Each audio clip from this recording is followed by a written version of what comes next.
자, 이제 들어가 볼게요. 우리 저번 시간에 배웠던 거 기억하세요? 사회화에 대해서 이야기를 했었었는데, 인간은 사회적 존재라고 이야기를 했고, 그래서 사회적 존재가 되기 위한 사회적 존재가 되기 위한 사회와 가정을 공부했고, 지위와 역할을 공부를 했어요. 자, 그럼 이번 시간에는 그 사람들이 속해 있는 사회 집단들이 어떤 게 있는가를 살펴볼 거예요. 그리고 다음 시간에 사회 조직에 대한 이야기를 할 거고, 관료제와 탈관료제는 이제 시험 끝나고 공부를 하겠습니다. 자, 사회 집단에 대해서 한번 살펴보셔야죠. 일단 1번에 사회 집단 써보시고, 그러니까 사회 집단이라고 하는 것은 말 그대로 집단을 말하는 거예요. 이제 가족, 또래 집단, 학교, 팬클럽과 같이 모여있는 그 집단에 있는 사람들을 사회 집단이라고 한다. 근데 우리는 사회 문화라는 학문을 공부하는 것이기 때문에 엄밀한 의미를 공부를 해야 되겠죠. 자, 밑줄 치고 동그라미 1번. 의미를 잘 뜯어 보셔야 돼요. 일단은 둘 이상의 사람이 모여야 해요. 한 명 있는데 얘를 뭐 집단이라고 할 수는 없잖아요. 그죠? 2명 이상은 모여 있어야 하고요. 그 모여 있는 사람들이 소속감을 가지고 있어야 돼요. 나는 이 집단에 속해 있어 라고 하는 소속감을 가지고 있어야 되고, 세 번째로 지속적인 상호작용을 해야 됩니다. 그래서 이 의미를 이렇게 굳이 이렇게 뜯어보는 이유가 뭐냐? 비교 개념이 있기 때문이에요. 자, 군중 한번 써보시죠. 이제 군중이라고 하는 비교 개념과 구분을 하기 위해서 이 의미를 이렇게 세 갈래로 해서 뜯어본 겁니다. 그러니까 예를 들어서 여러분들 뭐 버스 많이 타잖아요. 예를 들어서 309번 버스를 막 많이 타고 있어요. 한 수십 명이 타고 있어. 그러면은 나는 309번 버스에 타고 있는 승객들이야 하면서 소속감을 가져요 뭐? 아니죠. 집단이라고 하려면 소속감을 가지고 있어야 돼요. 나는 우리 가족에 속해 있어. 나는 우리 학교에 속해 있어 라고 하는 공동체 의식을 가지고 지속적인 상호작용을 해야 집단이라고 할 수 있는 거예요. 이 버스 승객 같은 경우는 단순히 모여있는 사람들일 뿐이고, 그냥 단순하게 사람들이 모여있는 걸 가지고 우리는 집단이라고 하지 않는다 라는 걸 알아두시면 됩니다. 축구 관중도 마찬가지. 축구를 보기 위해 일시적으로 모인 사람들일 뿐이에요. 이런 사람들은 사회 집단이라고 할 수가 없다 라는 거를 이해하시면 됩니다. 근데 또 이러면 또 물어보는 사람이 있더라고. 그럼 서포터즈들은요? 라고 물어보는데, 걔네들은 팬클럽과 같이 소속감이 있고 지속적인 상호작용을 하는 애들이잖아요. 서포터즈는. 그죠? 그러니까 이 축구 관중과 걔네들을 구분하셔야 된다는 점 확인하시면 됩니다. 자, 그럼 이제 사회 집단의 유형을 보겠습니다. 학자들이 이렇게 구분을 했는데, 쿨리라는 학자가 먼저 접촉 방식에 따라서 분류를 해요. 이 뒤에 괄호치고 써놓은 애들은 다 학자의 이름이고 크게 중요하진 않습니다. 이제 쿨리라는 학자가 접촉 방식에 따라서 분류를 하는데 1차 집단과 2차 집단으로 분류를 해요. 자, 기준을 명확하게 기억을 하셔야 돼요. 접촉 방식에 따라서 1차 집단과 2차 집단으로 나눴다라는 점을 이해하셔야 됩니다. 접촉 방식에 따라서 나눴는데, 자, 그럼 1차 집단은 어떻게 그러니까 접촉 방식이라는 건 그냥 접촉하는 방식이에요, 말 그대로. 자, 그러면 1차 집단은 어떻게 접촉을 하느냐? 직접적으로. 직접 만나는 접촉을 한다라는 거예요. 또한 친밀하게 접촉을 한다라는 게 1차 집단의 특징입니다. 이제. 그래서 인간관계 자체를 목적으로 하는 접촉이 중심이 되어야죠. 자, 그럼 이게 무슨 말일까요? 인간관계 자체를 목적으로 하는 접촉. 자, 여러분 친구들이랑 친한 친구들이 있을 거예요. 그치? 친한 친구들을 친하게 지내는 이유가 뭐예요? 친해서요. 그쵸? 이유가 없잖아요. 이제. 그게 이건 거예요.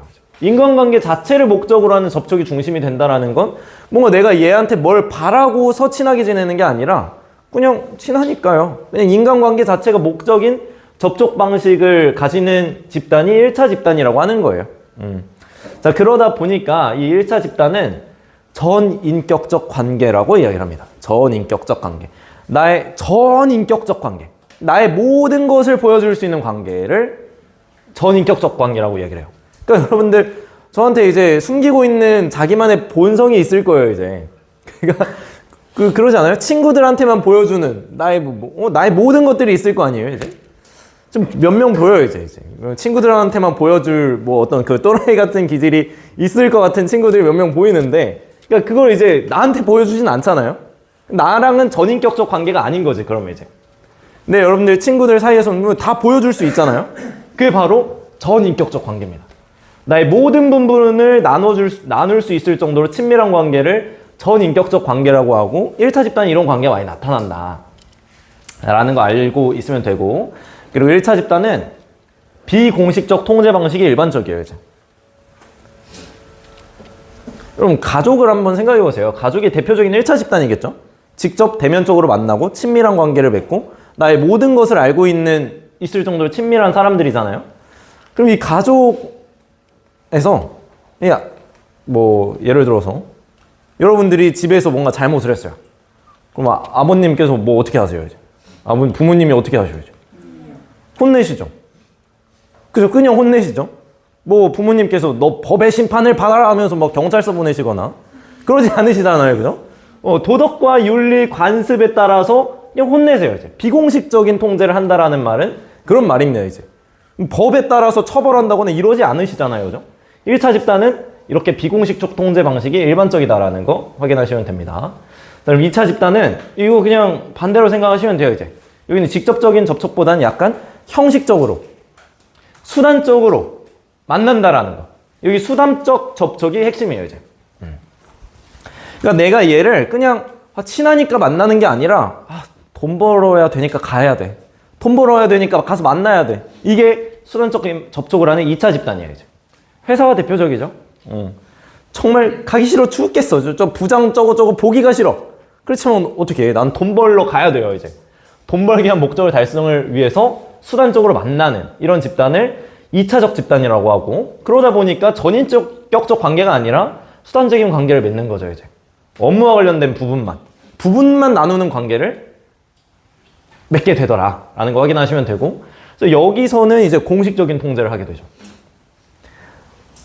그래서 아까 1차 집단 다시 한번 떠올려 보면 내가 아빠 지갑에서 돈을 훔쳤어요. 그러면 뭐 경찰서가 가는 게 아니라 아빠가 혼내시겠죠, 그냥. 근데 내가 회사에서 돈을 훔쳤어요. 이제. 회사 돈을 훔쳤어요. 이거는 횡령죄예요. 이제. 법의 심판을 받아야 된다고 했어요. 퇴사를 당하고 법인 막 신고를 하고 고소를 하고 이럴 거예요. 그러니까 이런 2차 집단은 전부 다 비공식적 통제가 아니라 공식적 통제를 하더라 라는 거 확인하시면 됩니다. 그래서 법률이나 규칙에 따른 공식적 통제를 한다는 특징이 있다라는 점 확인하시면 되고요. 자, 두 번째, 퇴니에스라는 사람이 결합의지에 따라서 또 구분을 해야죠. 결합의지에 따라서 둘로 쪼개서 구분을 하는데, 첫 번째 공동체, 두 번째 이익사회, 이렇게 결사체 이렇게 구분을 합니다. 이제. 그래서 수능에서는 공동사회, 이익사회라는 워딩을 많이 사용을 하는데, 근데 우리가 이제 뒤에서 나올 자발적 결사체라는 개념이 있어요. 그거를 잘 이해하기 위해서는 공동체 결사체라는 용어도 알아두시는 게 좋아요. 어쨌든 이제 이 공동사회, 이익사회라는 워딩으로 수능엔 나온다. 그렇지만 공동체 결사체라는 용어도 알아두시는 게 좋다라는 거 확인하시면 되겠습니다.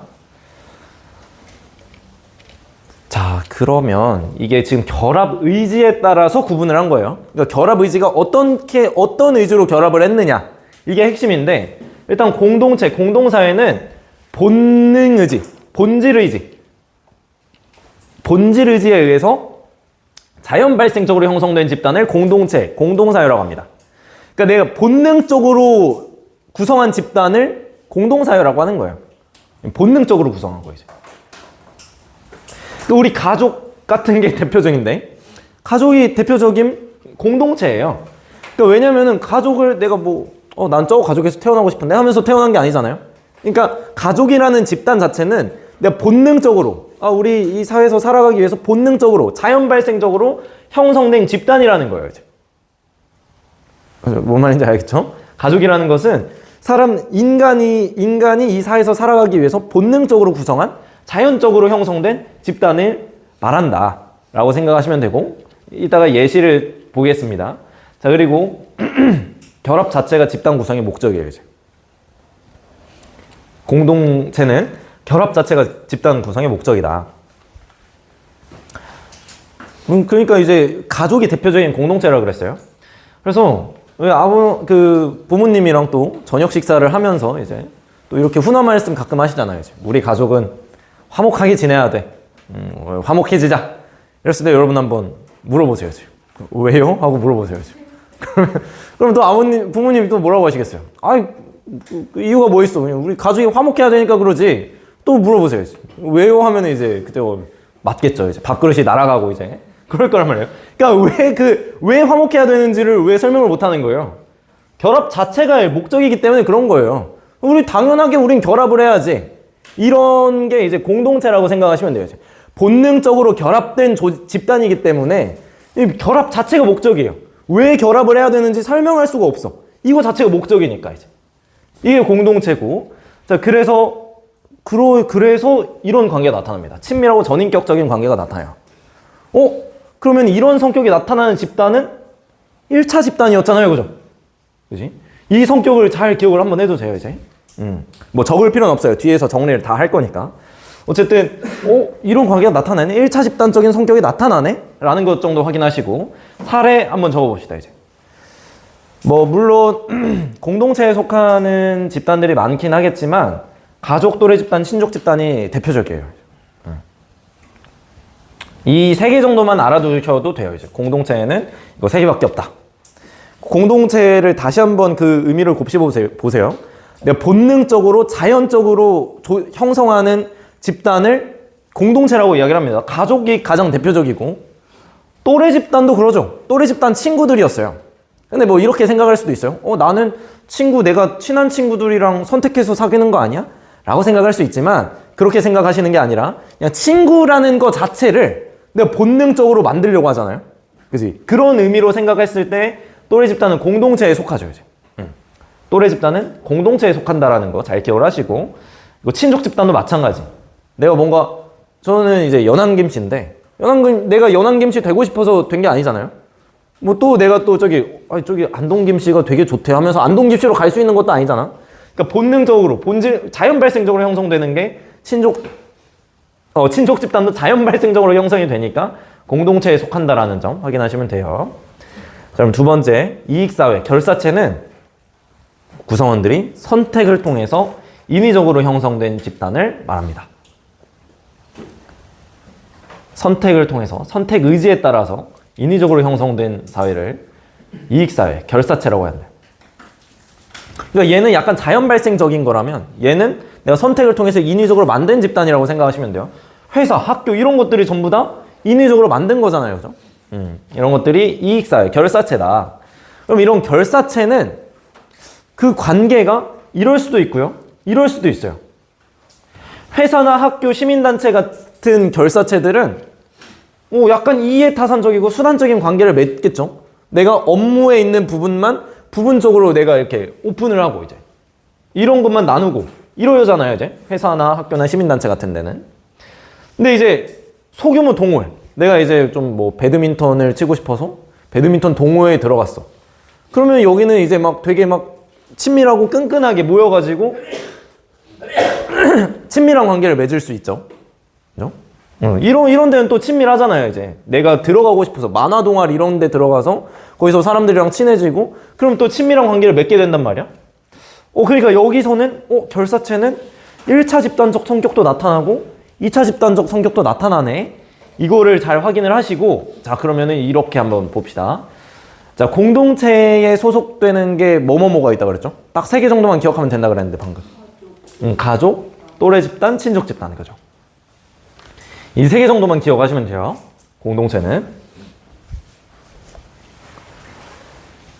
자, 그리고 결사체에 뭐가 있었죠? 그죠? 학교도 있고, 회사도 있고, 그죠? 시민단체도 있고, 그리고 소규모 동호회들도 있었죠, 이렇게. 소규모 동아리, 소규모 계모임, 소규모 동호회 이런 것들이 있었죠. 여기는 또 친밀한 관계를 맺죠. 그리고 아까 봤었던 회사, 학교 이런 데는 친밀한 관계는 아니었어요. 자, 그러니까 지금 이렇게가 1차 집단이네요, 지금. 보이시나요, 지금? 공동체는 전부 다 1차 집단이었고, 그지? 1차 집단적인 성격이 다 나타났잖아요. 그리고 결사체 중에서도 소규모 동아리, 소규모 계모임, 소규모 동호회 이런 데는 친밀한 인간관계를 맺는 모습이 나타났어요. 그러니까 결사체 중에 얘네들은 1차 집단적 성격이 나타나는구나. 그럼 나머지가 2차 집단이 되는 거죠, 지금. 그래서 이 둘 간의 관계가 약간 헷갈릴 수 있는데 이 도식 하나만 기억을 하시면 쉽게 이해가 되는 거예요, 이제. 1차 집단, 2차 집단, 공동체, 결사체의 차이가 대체 무엇이냐라고 할 수 있었는데 이 표만 보면 이해가 싹 되는 거죠, 이제. 자, 그렇다면 포함 관계로 한번 해볼까요? 포함 관계로 하면은 1차 집단과 공동체 중에 뭐가 어디에 포함되어 있는 거야, 지금? 공동체가 1차 집단 속에 푹 들어가 있죠, 지금. 그죠? 그러니까 이게 무슨 말이냐면 모든 공동체는 1차 집단이다. 이게 맞다란 소리예요, 지금. 그죠? 지금 모든 공동체는 1차 집단이에요, 지금. 그죠? 지금 이렇게 포함 관계가 이렇게 되는 거 지금 이해가 되세요, 지금? 그죠? 그럼 모든 1차 집단은 공동체이다. 맞아요, 틀려요? 아니죠. 얘네들 있잖아요, 이제. 1차 집단인데 결사체인 애들이 있잖아요, 이렇게. 자, 다음 그럼 2차 집단과 결사체의 포함 관계는 어떻게 돼? 2차 집단이 결사체 안에 푹 들어가 있죠? 그러니까 이렇게 돼야 되겠죠, 이제. 자, 그럼 모든 2차 집단은 결사체이다. 맞아요, 틀려요? 아닌가요? 맞죠? 2차 집단, 모든 2차 집단은 결사체예요, 지금. 그지?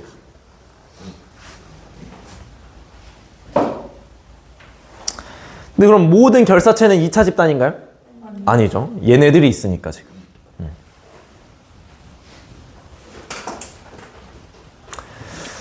이렇게 하면은 진짜 지금 어려운 거 하나를 지금 넘었어요, 지금. 어려운 거 하나를 넘었고. 정리가 다 됐나? 자, 그러면 자, 이제 썸너란 학자의 구분을 보겠습니다. 썸너란 학자는 소속감 유무에 따라서 둘로 쪼갭니다. 소속감이 있으면 내 집단, 소속감이 없으면 외 집단, 이렇게 나눠요.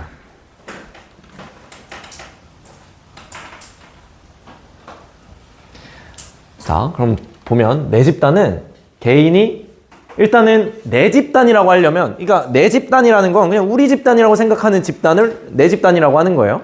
그러니까 내 집단이라고 하려면 소속이 되어 있고 강한 소속감을 갖고 있어야 돼요.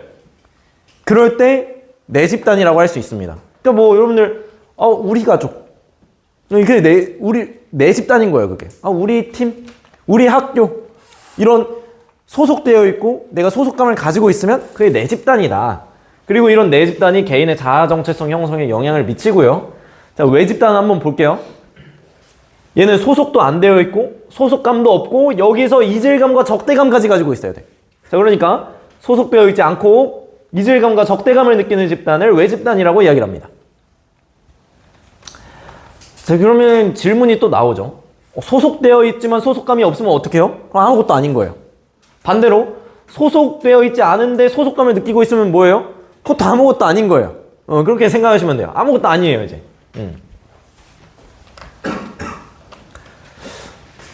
자, 그래서 외 집단에 대한 이런 적대감은 내 집단 의식을 강화하는 요인이다라는 점을, 그러니까 다른 팀, 그러니까 우리 그 역사 공부하면서 배웠잖아요, 이제.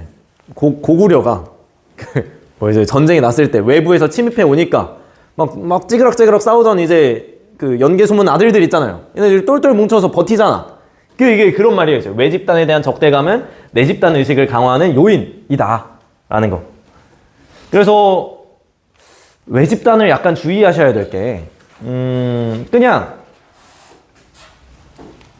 그럼 우리 전북 최고에 대해서 어떻게 생각하세요? 전북 최고. 나는 전북 최고 별로다라고 생각하시는 분이 있나요, 지금? 있어요? 그러면 어떻게 말을 해요? 그런 거 표현할 때 이제? 우리 학교 정말 별로다 이렇게 생각하고 있나요? 우리 학교 정말 별로다 이렇게? 그럼 내 집단인 거예요. 왜냐면 우리 학교라고 그랬잖아요. 나는 일단 우리 학교에 속해 있고 소속감도 있는 상태예요. 그러면 이제 왜 우리 학교라고 칭했잖아요. 그죠? 그러면은 내 집단이라는 거 확인하셔야 돼요. 외 집단이라고 하려면 전북체육고등학교? 우리 학교 아니야. 이러셔야 돼요. 이제 소속도 안 되어 있고 소속이 안 되어 있을 뿐만 아니라 아니 우리 학교 아니지. 그러니까 우리 학교에 있을 때 대전 최고 같은 거를 보면 돼요. 이제 대전 최고? 난 거기 소속도 안 돼 있고 우리 학교 아닌데? 이게 왜 집단인 거예요? 이제. 뭔 말인지 알겠죠?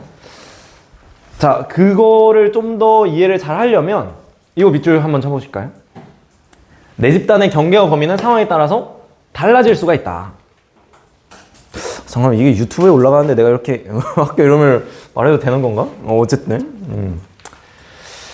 자, 내 집단의 경계와 범위는 상황에 따라 달라질 수 있는데 이거 관련해서 한번 설명을 한번 해볼게요. 그 옆반에서 한번 해보니까 우리 반에, 그러니까 자기 반에 대한 소속감이 없는 것 같더라고. 그러니까, 그래서 내가 이렇게 설명을 했었어요. 3학년 3반과 3학년 2반이 축구대회를 열 거예요. 여러분, 어디를 우리 팀이라고 하고 응원할 거예요? 그죠? 3반을 응원할 거잖아요? 옆반에서 뭐 3반 응원 안 한다고 막 그러더라고, 이제. 그러니까 자기 반 응원 안 한다 그러더라고. 그러니까 소속감이 명확히 있으면은 우리 반 이겨라 이렇게 응원을 하겠죠. 이때는 그러면은 전북체고 3학년 3반이 내 집단이고 3학년 2반은 외 집단이 되겠죠. 자, 그럼 이번에는 전북체고 3학년 2반과 우석고가 축구대회를 한대요. 그럼 여러분 어디를 우리 팀이라고 하고 응원할 거예요, 이제. 그죠? 이제 내 집단의 범위가 달라졌어요, 이제. 3학년 3반이 원래 내 집단이었는데 이제 전북체고라는 그 집단이 내 집단이 되면서 우리 팀 이겨라 하면서 여기를 응원하겠죠, 이제. 그죠? 그리고 우석고는 이제 외 집단이 되는 거고, 이제. 자, 그리고 그러면 이제 이번에는 우석고랑 도쿄고등학교가 축구대회를 한대요. 자, 그럼 여러분 어디를 우리 팀이라고 하고 응원할 거예요, 이제. 우석고를 이제 한국이라는 그 범위로 확장을 하면서 우리 팀 이겨라 하면서 우석고를 응원을 하겠죠. 그리고 이 도쿄고등학교는 또 외 집단이 되는 거고. 자, 그럼 이번에는 자, 도쿄고등학교랑 자, 외계인이 침공을 해서 자, 외계고등학교가 맞붙습니다, 이제. 자, 그럼 어디 응원할 거예요, 이제? 외계인 응원한다고? 아니, 자, 도쿄고등학교 응원하겠죠, 이번에는 이제. 그래도 우리 지구라는 범위로 이제 내 집단이 확장되면서 우리 지구인이 이겨야지 하면서 이게 여기가 내 집단이 돼버리겠죠, 이제. 그러니까 이 내 집단의 경계와 범위는 상황에 따라 달라진다는 걸 확인을 하시면 됩니다, 이렇게. 이제 뭔 말인지 알겠죠? 그리고 내 집단에 대해서 강한 정체감을 가지면 집단 구성원의 결속력은 강화할 수 있겠죠. 예를 들어서 뭐 중국을 생각하시면 돼요, 이제. 중화 사상이 엄청나잖아요. 중국이 세계의 중심이다. 그러다 보니까 집단 구성원을 결속하기엔 되게 좋지만 그러다 보니까 약간 주변국들과의 갈등이 조금 있긴 있죠. 그런 이야기입니다, 지금. 그 정도 확인하시면 되고. 자, 그럼 이제 뒷장 넘겨서 바로 4번 하고 일단 이번 시간은 쉬도록 할게요. 바로 4번. 중거 집단이라는 게 있어요. 아까 설명했었던 거가 있잖아요. 소속되어 있지 않지만 소속감을 느끼는 집단이 어떻게 보면 중거 집단일 수도 있어요, 이제. 왜냐면 내가 소속되고 싶은 집단이라고 생각하면 되거든요. 중거 집단은. 내가 너무 소속되고 싶으니까 소속감이 여기에 있으니까 내 판단과 행동의 기준이 되는 집단을 중거 집단이라고 이야기를 합니다. 그러니까 명확한 의미는 이거고요. 쉽게 생각을 하려면 그냥 내가 소속되고 싶은 집단이라고 생각하시면 돼요. 나는 소속되어 있지 않지만 내가 소속감을 가지고 있어. 그런 집단을 중거 집단이라고 할 수 있는데 물론 이제 내가 원하던 집단에 소속될 수도 있겠죠. 그죠? 그러면 이제 만족감과 안정감을 느끼게 되고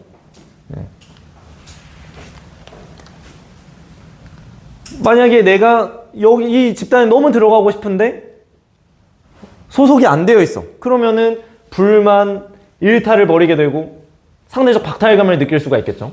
그러면서 이제 노력의 계기가 되기도 하는 이런 상황이 나타난다라는 거, 이 정도 기억하시면 돼요, 이제. 중거 집단 설명을 다시 한번 해보면 판단과 행동의 기준으로 삼는 집단이라고 그랬잖아요. 그러니까 그리고 쉽게 생각하려면 내가 너무 소속되고 싶은 집단이라고 그랬어요. 그러니까 여러분 뭐 가고 싶은 팀이나 대학이나 이런 데가 있을 거잖아요. 그죠? 그게 하나의 중거 집단인 거예요. 그럼 여러분들 거기 들어가기 위해서 어떻게 하고 있어요? 누군가는 열심히 공부를 하기도 하고 누군가는 열심히 운동을 하고 있죠. 그죠? 나의 행동과 판단이 기준이 돼버렸어요. 그죠? 그런 게 중거 집단인 거죠. 뭔 말인지 알겠죠? 그래서 명확한 워딩은 이것이다 라는 거 이해를 하시고 중거 집단의 소속 집단이 됐을 때는 이렇게 만족감을 얻고 내가 준거 집단이 내 준거 집단에 소속되지 못할 경우에는 이럴 수 있다라는 거를 확인하시면 됩니다. 이제 네, 여기서부터는 다음 시간에 마무리를 하도록 하죠.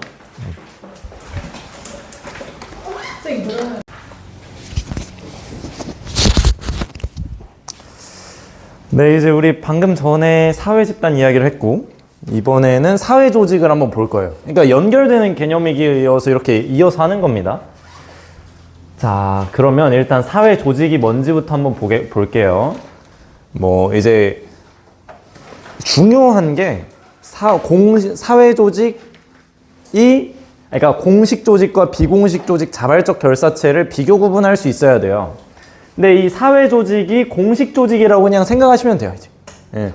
조직이라고 불릴 정도면 그냥 사회 조직을 공식 조직이라고 생각을 하시고, 자, 그렇다면 조직이라고 불릴 정도의 그 어떤 집합체면 일단 사회 집단이겠죠. 그지?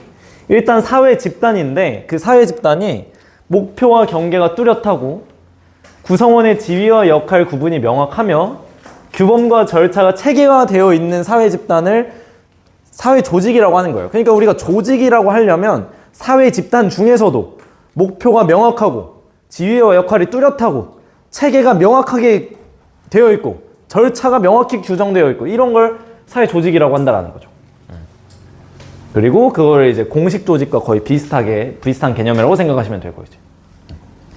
그러니까 이제 잘 기억을 하세요. 이게 의미를 잘 곱씹어 보셔야 나중에 헷갈리지가 않아요. 사회 집단인데 일단 조직도 하나의 사회 집단인데 사회 집단 중에서 목표가 뚜렷하고 지위와 역할이 명확하며 규범과 절차가 체계화되어 있는 집단을 사회 조직이라고 한다. 이게 특징도 연결되어 있는 거죠. 그러니까 그런 집단이 당연히 2차 집단적 성격이 강하지 않겠어요? 그지? 수단적, 형식적, 공식적 인간관계가 지배적이겠죠. 그러니까 이런 조직의 대표적인 게 회사가 있죠, 회사. 대표적이잖아요. 목표와 경계, 이윤을 내겠다는 목표가 명확하고, 그래서 지위와 역할 구분이 명확하고, 부장, 차장, 대리, 뭐 사원 이런 식으로. 그리고 규범과 절차도 체계화되어 있죠. 결제 라인도 체계화되어 있고, 규범도 그 회사의 규칙이 있고. 그러니까 이런 집단이 공식 조직, 사회 조직인데, 뭐 이런 회사에서 이 수단적인 인간관계가 지배적이겠죠. 2차 집단적 성격이 강하다. 위에서 봤던 이야기 동어 반복이죠. 지위와 역할 구분이 명확한데 그러다 보니까 책임 소재가 명확해요. 이게 하나의 장점이죠. 누가 잘못했는지를 딱 집어낼 수가 있어요. 지위와 역할이 명확하다 보니까. 아, 이거 마케팅 부서에서 저 팀장급이 잘못을 했구만 이런 식으로 확인할 수가 있는 거죠. 그리고 문서화된 공식적 규범에 의해서 통제가 된다라는 거예요. 2차 집단이니까 공식적인 통제가 이루어지게 되고 그 공식적인 통제는 문서화된 규범에 의해서 통제가 된다라는 점. 이 정도가 되어야 공식 조직이다. 조직이라고 할 수 있는 거죠, 이제. 그죠? 뭐 의미에서 그냥 특징 뽑아낸 것밖에 없어요. 뭐 긍정적인 영향은 뭐 같은 이야기 또 하고 있어요. 이러다 보면은 업무의 효율성이 높고, 그러니까 매뉴얼이 있잖아요. 문서화된 매뉴얼이 있기 때문에 업무의 효율성이 높고 책임 소재가 명확하니까 책임의 한계를 분명히 알 수 있고, 근데 문제는 여기에 너무 얽매이면 창의성이 저하될 수 있다는 문제가 있는 거죠. 자, 그러면 여러분들이 이거랑 비교를 할 수 있어야 돼요.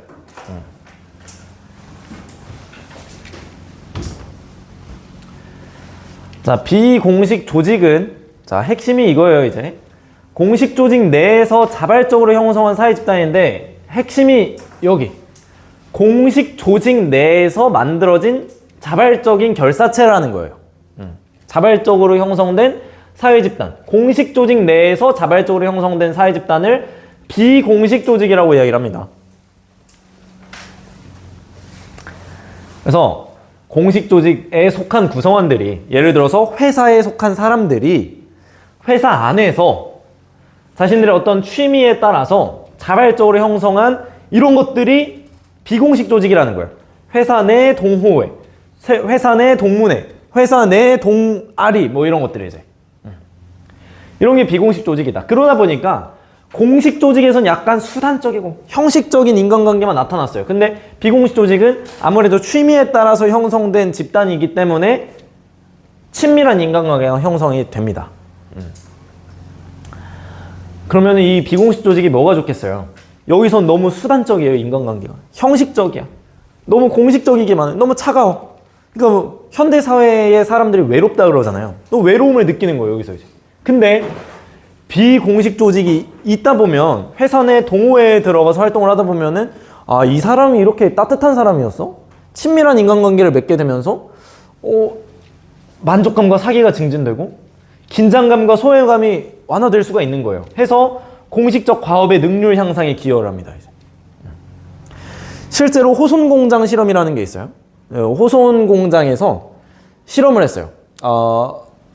그 회사의 환경, 공장의 환경을 개선해주면은 효율이 높아지겠지라는 생각으로 공장의 어떤 전구도 바꿔주고 소파도 새 걸로 바꿔주고 이랬는데 그걸 했을 때는 별로 능률이 오르지 않았어요. 근데 그 공장에서 알아낸 사실이 있는데 그 안에 있는 비공식 조직, 이 인간관계가 어떠하느냐에 따라서 과업의 능률이 달라지더라. 그래서 그 호송공장 실험 속에서 이 비공식 조직을 주목하게 된 거예요. 이 회사 안에서의 인간관계가 능률에 기여를 하네. 그 안에서 어떤 동아리, 어떤 비공식 조직이 있어서 인간관계가 어떻게 되느냐에 따라서 이게 달라지는구나를 확인하게 되고, 그러면서 주목한 개념이라는 거 확인하시면 됩니다. 그래서 이게 공식적 과업 능률 향상에 기여를 할 수가 있어요. 왜냐면 이게 소외감을 완화시켜 주니까. 근데 문제는 이럴 경우에 공식 조직의 효율성을 저해할 수가 있죠. 예를 들어서 회사 내 게임 동아리가 있어요.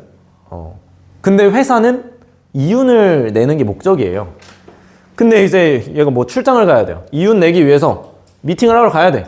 근데 그날 저희 게임 동호회 대회 있는데요. 이러면 어떻게 할 거예요, 이제? 문제가 있죠. 그러면 공식 조직의 효율성이 저해되겠지. 그리고 사적 관계 개입도 마찬가지예요. 내가 게임 동아리에서 아주 그 라인이 탄탄하신 상무님을 만났어요. 완전 친해졌어. 술 먹으면서 이제. 친해졌어, 이제. 그러면 내가 일을 엄청 못하는데 그 상무님 라인 타고 이렇게 쭉 올라갈 수도 있죠, 이제. 이런 상황이 발생할 수 있잖아요. 그런 문제가 발생할 수 있다는 거죠. 그럼 효율적이지 못한 거잖아요, 그런 거는. 그런 문제가 발생할 수도 있다. 라는 게 문제입니다, 이제. 공식 조직에 대한 이야기, 비공식 조직에 대한 이야기 했습니다. 자, 그리고 자발적 결사체를 보겠습니다. 이 친구는 이제 비공식 조직이랑 잘 구분할 수 있어야 돼요. 자, 일단 이거 한번 밑줄 쳐보면 공통의 관심사나 이해관계를 가진 사람들이 자발적으로 형성한 조직인데 비공식 조직이랑 지금 비슷해 보이지 않아요?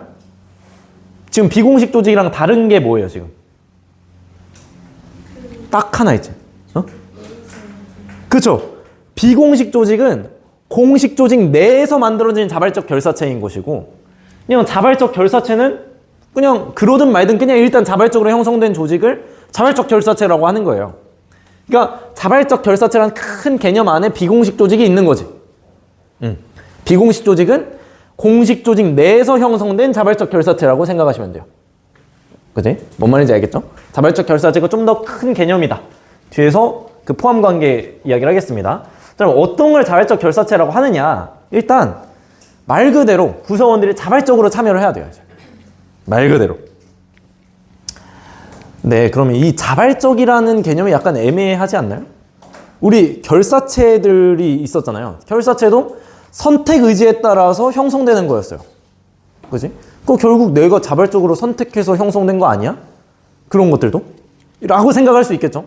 근데 여기서 말하는 자발적이라는 거는 더 엄밀하게 따져봐야 돼요. 여기서 자발적 참여라고 하는 거는 이런 정도가 되어야 자발적인 참여인 거야.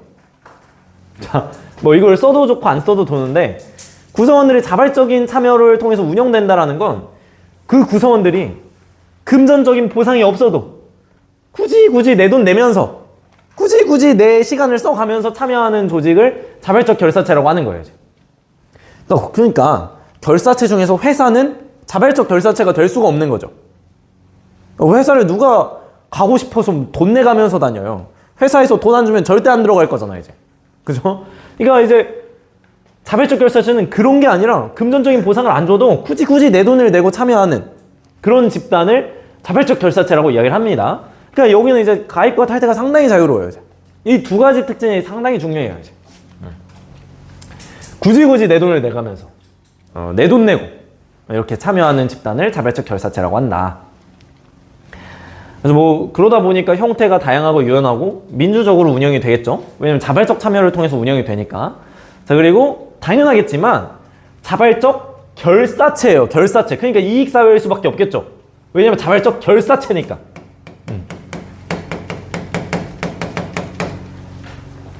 그러니까 이익사회 중에서 자발적 결사체가 있는 거예요. 그치?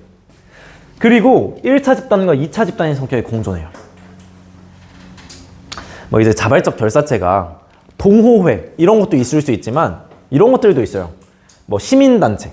내가 나는 환경 쪽에 관심이 많아 하면서 환경운동 할 거야 하면서 환경운동 단체에 가입할 수도 있잖아요.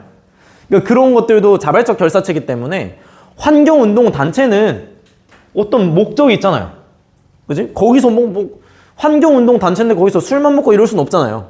그죠? 그러니까 그런 데는 2차 집단의 성격이 강하고 또 방금 말했던 소규모 동호회 같은 경우에 1차 집단의 성격이 강하고 이런 겁니다. 자, 그러면 종류를 보시면 되는데 종류가 이렇게 세 가지가 있어요. 세 가지가 있는데 첫 번째 친목 집단.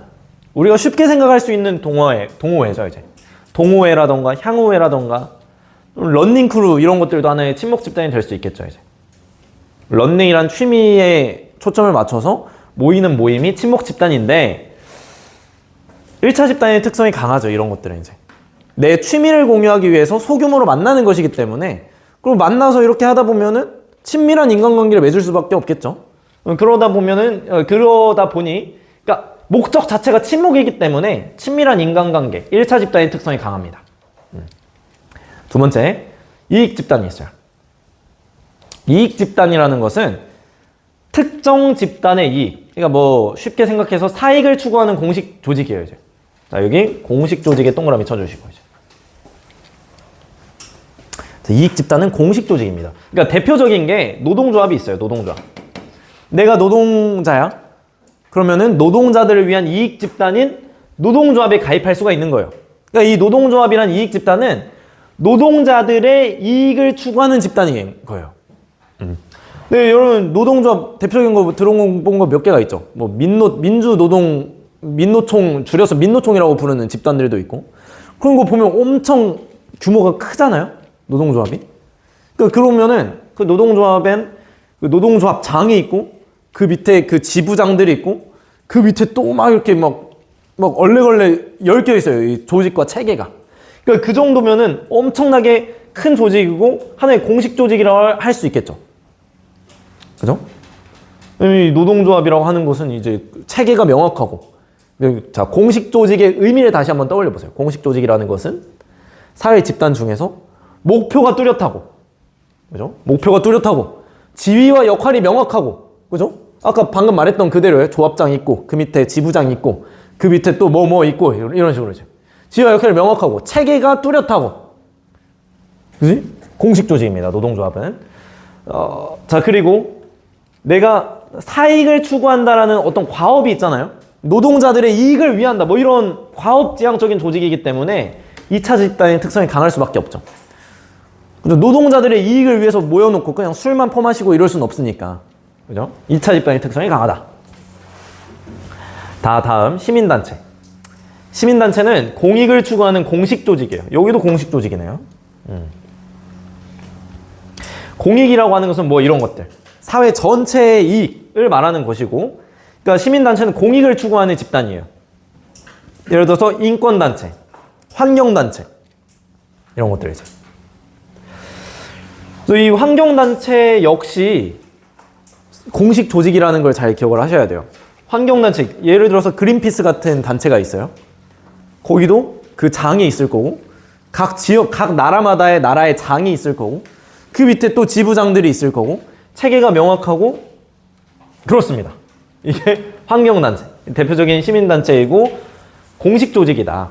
그리고 과업지향적 조직이기 때문에 2차 집단의 특성이 강합니다. 이제. 그래서 이 자발적 결사체라고 하는 것은 내가 내 돈을 낸다 그러잖아요. 매월마다 회비를 내요. 근데 이제 뭐 노동조합 같은 경우에, 환경단체 같은 경우에 상당히 구성원이 많아요. 이제 대규모야. 그러면은 내가 이렇게 제출한 회비가 어떻게 사용되는지 투명하게 막 체계적으로 사용을 해서 공개를 해야 되겠죠. 그 정도의 조직이 공식 조직이라는 거예요. 이 정도의 조직들이 그냥 여러분들의 회비 잘 사용했습니다. 이렇게 하면 안 되잖아요. 다 탈퇴할 거 아니야. 그러니까 여기는 명확한 절차와 체계를 가지고 있는 공식 조직이다 라는 거 확인하셔야 됩니다. 자, 여기까지 일단은 개념 정리를 했다면 이제 정리를 좀 하셔야 됩니다. 이제 한판 정리를 한번 해볼 건데 일단 결합 의지에 따라서 셋 다 이익사회였죠. 왜냐면 셋 다 자발적 결사체예요. 이익사회가 근데 결국 결사체잖아요. 그죠? 그러니까 결사체 중에서 자발적으로 형성된 결사체를 자발적 결사체로 하는 거예요. 그래서 셋 다 자발적 그러니까 셋 다 이익사회다. 그리고 접촉 방식에 따라서는 친목 집단 아까 봤었죠? 1차 집단의 성격이 강하고 이익 집단과 시민단체는 2차 집단의 성격이 강하다 그랬어요. 그냥 쉽게 생각해서 그냥 친목 집단 1차 집단, 이익 집단, 시민단체 2차 집단 이렇게 생각하셔도 돼요. 자, 그리고 여기 네모 한번 쳐보세요. 이 둘은 공식 조직이었죠. 이익 집단이든 시민단체든 대규모의 사람들에게 회비를 걷기 때문에 이 회비를 가지고 잘 운영을 하려면 절차와 체계가 명확하고 지위와 역할이 명확할 수밖에 없어요. 그냥 대규모의 사람들에게 거둔 회비를 그냥 잘 사용했습니다 이렇게 할 수는 없으니까 이제. 나머지들은 방금 정리한 내용들이고, 친목 집단은 공식 조직일 수도 있고 비공식 조직일 수도 있고 둘 다 아닐 수도 있어요. 이거는 바로 뒤에서 한번 확인을 해보겠습니다. 이거 한 다음에 정리 한번 해보죠. 자, 일단 자발적 결사체를 다시 한번 정리를 한번 해볼 건데, 구성원의 범위에 따라서 비공식 조직은 어디에 들어가 있을까요? 구성원의 범위에 따라서 비공식 조직은 어디에 들어있는 조직이죠? 그죠? 공식 조직 내에 속해 있는 조직이잖아요. 그죠? 왜냐면 비공식 조직은 공식 조직 내에서 형성된 자발적 결사체이기 때문에 저렇게 범위 포함 관계를 할 수가 있겠죠. 일단 구성원의 범위에 따라서 이렇게 한번 그려보시고, 그 옆에다가는 이거 한번 일단 그려볼까요? 안에 뭐 써야 돼요? 이 안에? 여기선 안 쓸 거예요.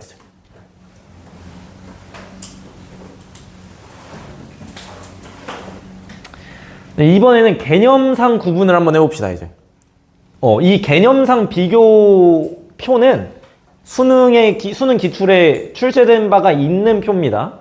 한번 보면 개념적으로 봤을 때 비공식 조직은 어디 들어가야 될까요? 그죠? 개념적으로 봤을 땐 여기 들어가야죠. 맞아요. 요 속에는 뭐가 들어갑니다. 미안해요. 내가 이걸 까먹겠네.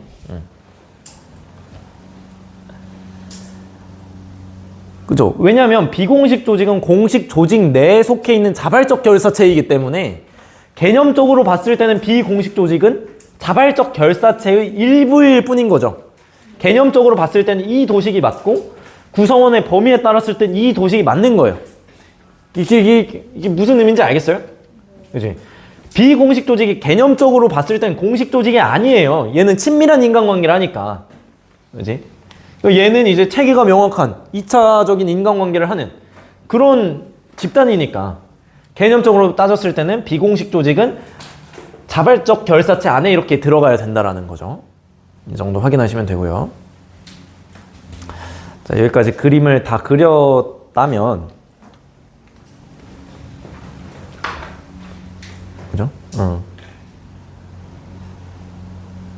아직 좀 그리고 있는 것 같아서 조금만 기다려 보겠습니다.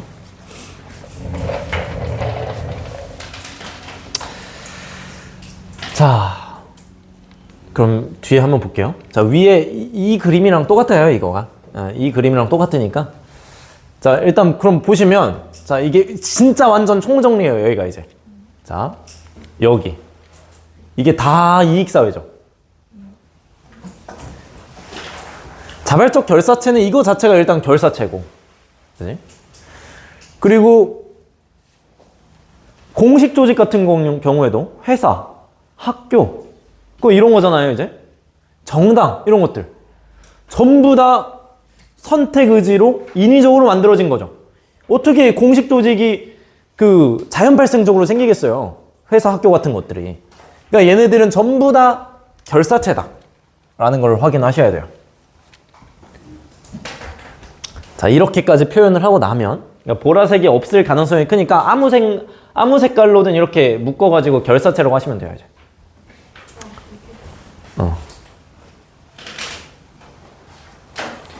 자, 그러면은 이제 이걸 하나하나 한번 넣어봅시다, 이제. 회사는 어디에 들어가야 될까요? 그럼 그냥 여기에 들어가면 되나? 그쵸? 여기 들어가면 되죠. 그치? 여기 들어가면 되지. 그러니까 회사는 이익사회이지만 자발적 결사체가 될 수가 없죠.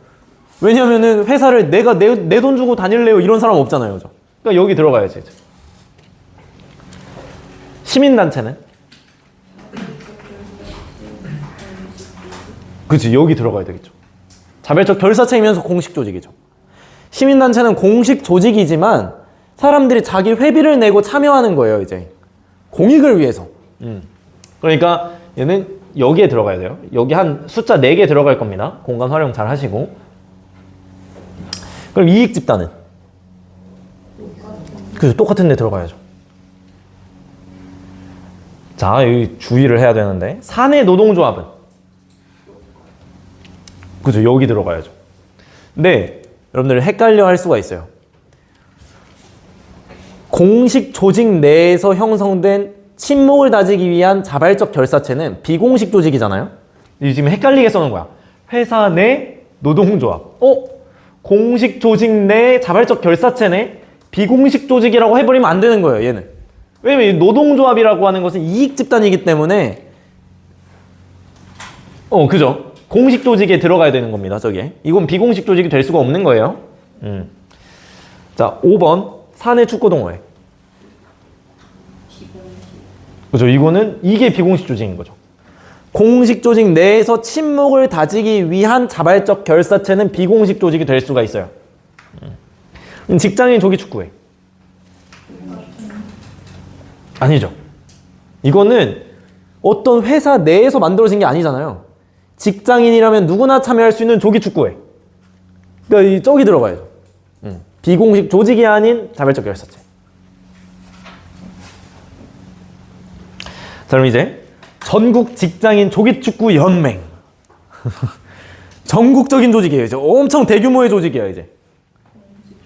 그래서 이건 여기 들어가야죠, 이제.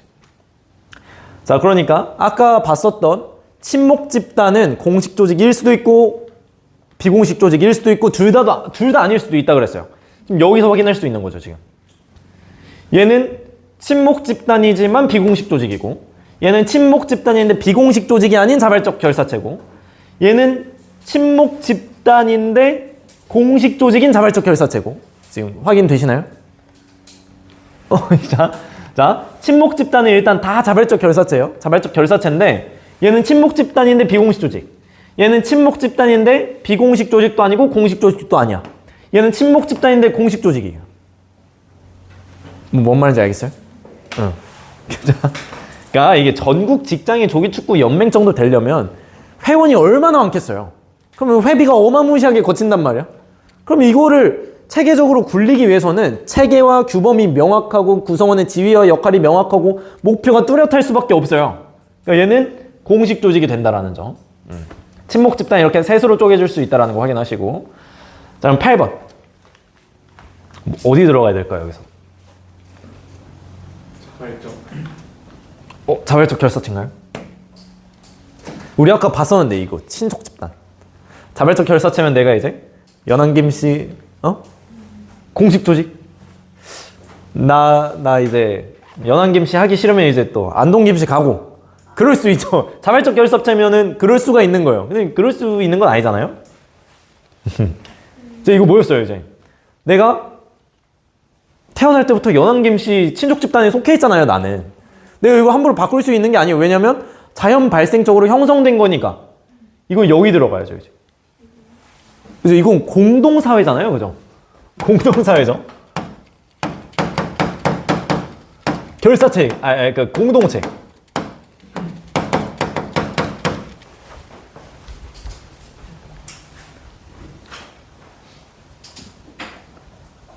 그죠? 그래서 밖에 저렇게 형성되어야 된다. 다음 9번, 버스 승객들. 응? 그죠? 군중이기 때문에 아예 바깥에 이렇게 돼야죠. 그러니까 여러분들이 이 표만 이렇게 잘 구분할 수 있어도 여러분들 대부분의 이 사회 집단 문제는 맞출 수가 있어요. 이제. 지금 완벽합니다, 지금. 자, 여기까지 됐으면 이게 함정선지 한번 보고. 자, 모든 공식 조직 내 자발적 결사체는 비공식 조직인가요? 왜? 에? 뭐라고? 아까 반례를 봤잖아요. 사내 노동조합을 봐버렸잖아, 이제. 그지? 응. 그러니까 이런 것들. 그러니까 모든 공식 조직 내 자발적 결사체가 비공식 조직인 게 아니라 공식 조직 내에서 형성되는 뭐 친목 집단 같은 자발적 결사체는 비공식 조직이 될 수가 있는 거죠, 이제. 이제. 자, 그러면 문제 한번 풀어보고 마무리를 합시다, 이제. 문제 한번 풀면 마무리해요, 이제. 네? 아, 이거 X. 틀린 거죠, 이거.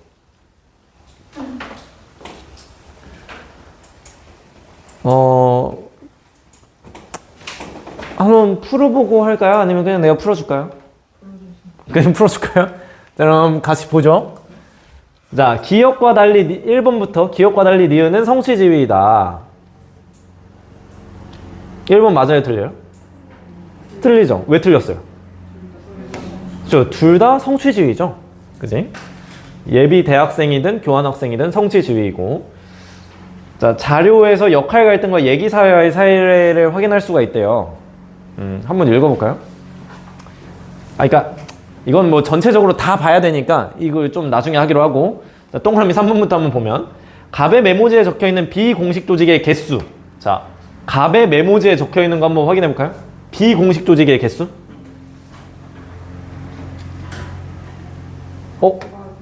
그치? 이거 하나 보이고 이거밖에 안 보이네요, 지금. 한 개죠? 을의 메모지에 적혀있는 1차 집단의 개수. 자, 1차 집단의 개수예요. 가족 하나 보이고.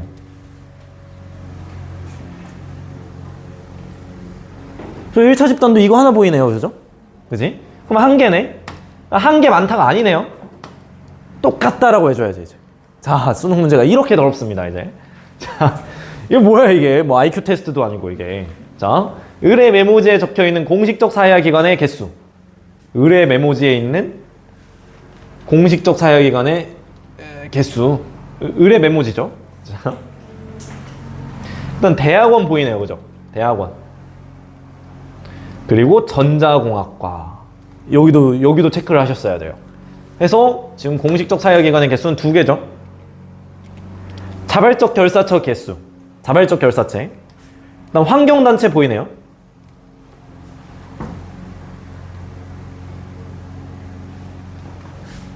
그리고 뭐가 안 보이죠, 지금? 자, 그러면은 이게 자발적 결사체 개수는 1개니까 같지가 않죠. 1개 더 많다. 그죠? 자, 병의 메모지에 적혀있는 이익사회의 개수. 이익사회니까 뭐 거의 대부분의 집단이겠죠.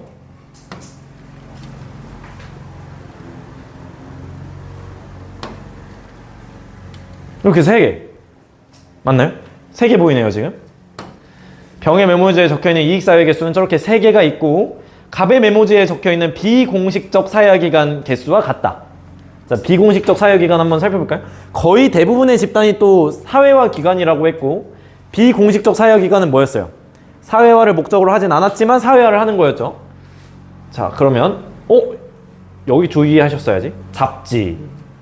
잡지도 하나의 비공식적 사회화기관이죠. 대중매체니까. 그지? 자, 그리고 고등학교는 이제 공식적 사회화기관이니까 이건 빼셔야 되고, 학관의 재활봉사 소모임, 이것도 하나의 비공식 조직이죠. 근데 이게 학과 자체는 공식적 사회화기관이겠지만 이거는 공식적 사회화기관은 아니죠. 봉사 소모임이니까. 그리고 국제의료봉사단체. 그러니까 지금 보면은 3개네요. 그럼 같네요. 해서 답은 일단 5번 이렇게 되는 것이고, 지금 여기 보시면은 역할 갈등이 보이나요? 지금 여기서 고민이라고 하는 거는 이거 하나예요. 지금 이거 하나가 지금 고민이라고 이야기를 하고 있는데, 나는 이거는 진로 고민이잖아요. 그죠? 그지? 이거는 그래서 역할 갈등이 될 수가 없고, 얘기 사회화? 얘기 사회화가 보이나요, 혹시? 이것도 얘기 사회화도 지금 딱 보니까 안 보여요. 지금 뭐 어디 들어가겠다 포부만 말하고 있는 것이기 때문에, 뭐 지금 대학생이 되기 위해서 미리 준비하는 그런 과정은 하나도 보이지 않습니다. 얘기 사회화도 확인할 수가 없다. 그래서 답은 5번이 이렇게 답이 되는 겁니다. 이제. 이런 식의 문제를 한 문제 냈어요. 이런 식의 문제를 한두 문제 냈기 때문에, 근데 여러분들 확실하게 말할 수 있는 건 13번까지는 정말 쉽습니다. 이제. 13번까지는 정말 쉽고, 그 뒤부터 약간 수능형 문제들이 출제가 되기 때문에 괜찮아요. 할 수 있어. 자, 그러면